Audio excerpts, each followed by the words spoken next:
राधे कृष्ण आप सभी को। आज की वीडियो में चर्चा करेंगे सावन महीने के बारे में।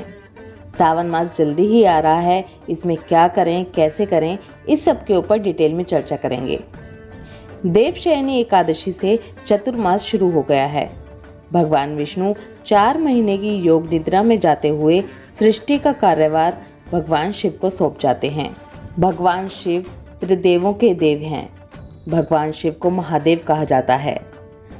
भगवान शिव को भोलेनाथ, शंकर, महेश, रुद्र, नीलकंठ, गंगाधर भी कहा जाता है। भगवान शिव सौम्य आकृति एवं रौद्र रूप दोनों के लिए ही विख्यात हैं। और अब शुरू होने वाला है भगवान का प्रिय मास यानी कि सावन मास। इस महीने में भगवान शिव और माता पार्वती दोनों की पूजा करने से, व्रत रखने से मनोकामना पूरी होती है। भगवान शिव अति शीघ्र प्रसन्न होने वाले देवता हैं। सबसे पहले आपको ये बताती हूँ कि सावन मास 14 जुलाई दिन बृहस्पतिवार से शुरू हो रहा है। 14 जुलाई से आपको सावन मास का महात्म भी सुनाऊंगी। सावन मास महात्म की वीडियोस रोजाना सुबह 5:30 बजे हमारे चैनल पर अपलोड हो जाया करेंगी। मन से, प्रेम से और पूरे भाव के साथ पूरे महीने सावन महात्म जरूर सुनिएगा। भगवान की कथा और महात्म सुनने से ज्ञान तो मिलता ही है, भक्ति भी बहुत बढ़ती है। सावन मास में क्या करें, कैसे करें, अब ये सब जानते हैं। भगवान शिव 1 लोटे जल से भी प्रसन्न होने वाले देवता हैं, इसलिए सावन महीने में भोलेनाथ को ज़रूर मनाएं। भोलेनाथ की पूजा अर्चना ज़रूर करें। कई जगह है और कई लोग घर में ही शिवलिंग लगाकर उसकी भी पूजा की जाती है, लेकिन हम पर्सनली इसकी सलाह बिल्कुल भी नहीं देते। शिव जी की पूजा मंदिर जाकर ही करनी चाहिए। सबसे पहले आपको ये बताती हूँ कि सावन के महीने में कई तरह के व्रत रखे जाते हैं। जैसे कि पूरा महीना एक टाइम खाना खाने का व्रत लिया जाता है, जिसमें एक टाइम शाम के समय अन्न लिया जाता है। सावन के महीने में सावन के सोमवार के व्रत रखे जाते हैं। अगर आपको खुले सोमवार के व्रत शुरू करने हैं तो वो भी सावन के महीने से ही शुरू करने चाहिए। अगर 16 सोमवार व्रत शुरू करना चाहते हैं तो वो भी सावन के महीने से ही शुरू करने चाहिए। 16 सोमवार के व्रत कैसे किए जाते हैं, उसकी पूजा विधि, व्रत कथा क्या है, इसके ऊपर चैनल पर ऑलरेडी वीडियोज़ हैं। अगर आप बहुत ज़्यादा व्रत नहीं कर सकते तो सावन के सोमवार जितने यानी कि सावन के महीने में सोमवार पड़ते हैं उनका व्रत ज़रूर कीजिए। अगर ये व्रत भी नहीं कर सकते तो सावन के सोमवार विशेष पूजा ज़रूर करें। वैसे तो सावन के महीने में हर रोज़ भगवान शिव की पूजा ज़रूर करनी चाहिए। सावन के महीने में 4 सोमवार पड़ रहे हैं, जिसमें पहला सोमवार 28 जुलाई, दूसरा सोमवार 25 जुलाई, तीसरा सोमवार 1 अगस्त और चौथा सोमवार 8 अगस्त को है। सावन के सोमवार के व्रत आपको किस तरह से रखने हैं ये पूरी तरह से आपके ऊपर होता है। सावन के जो सोमवार होते हैं वो मीठे भी रखे जाते हैं, यानी कि केवल मीठा खाकर इस व्रत में रहते हैं। एक टाइम अन्न खाकर भी रखे जाते हैं, एक टाइम फलाहार खाने वाले भी रखे जाते हैं। ये व्रत आपको किस तरह से रखने हैं ये पूरी तरह से आपकी श्रद्धा के ऊपर डिपेंड करता है। व्रत के अलावा सावन के महीने में पूरी तरह से वेज होने के नियम भी लिए जाते हैं। सावन के महीने में प्याज, लहसुन, नॉनवेज, शराब, इन सब चीज़ों को छोड़ दिया जाता है।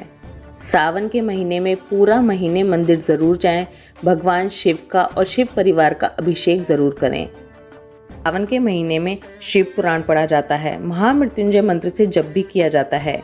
भगवान का रुद्राभिषेक करना भी बहुत ही अच्छा होता है। भगवान शिव की परिक्रमा भी ज़रूर की जाती है, लेकिन याद रखिए भगवान शिव की केवल आधी ही परिक्रमा बताई गई है। सावन के महीने में पत्तेदार सब्जियों का त्याग ज़रूर कर देना चाहिए। भगवान शिव का अभिषेक तरह तरह की चीज़ों से किया जाता है। गंगा जल से, शुद्ध जल से, कच्चे दूध से, पंचामृत से, शहद से, गन्ने के रस से। भगवान का अभिषेक किस वस्तु से करने से हमें क्या फल मिलता है ये आपको बताती हूँ। शिव पुराण के अनुसार भगवान शिव को कौन सा रस और कौन सा फूल चढ़ाने से क्या फल मिलता है। भगवान शिव पर दूध अर्पित करने से आरोग्य की प्राप्ति होती है। शिवलिंग पर दही अर्पित करने से हमें जीवन में हर्ष और उल्लास की प्राप्ति होती है।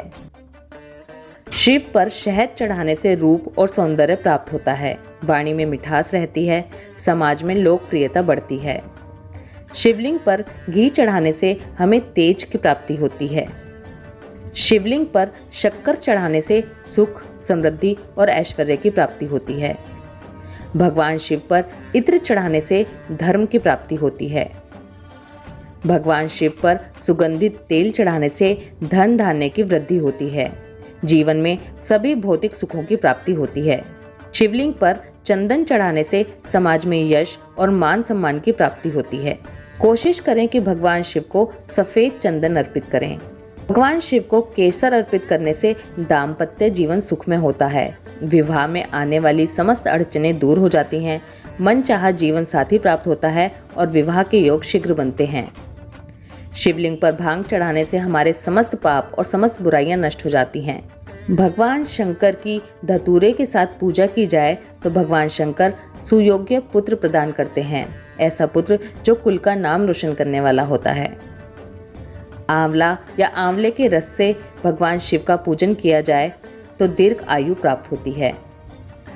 भगवान शिव को गन्ने का रस अर्पित करने से समस्त पारिवारिक सुखों की प्राप्ति होती है। परिवार के सदस्यों के मध्य में प्रेम बना रहता है। शिवलिंग पर गेहूं चढ़ाने से वंश की वृद्धि होती है और योग्य संतान की प्राप्ति होती है। शिवलिंग पर चावल चढ़ाने से धन और सुख समृद्धि की प्राप्ति होती है। शिवलिंग पर तिल चढ़ाने से पापों और समस्त रोगों का नाश हो जाता है। शिवलिंग पर जौ अर्पित करने से सांसारिक सुखों की प्राप्ति होती है।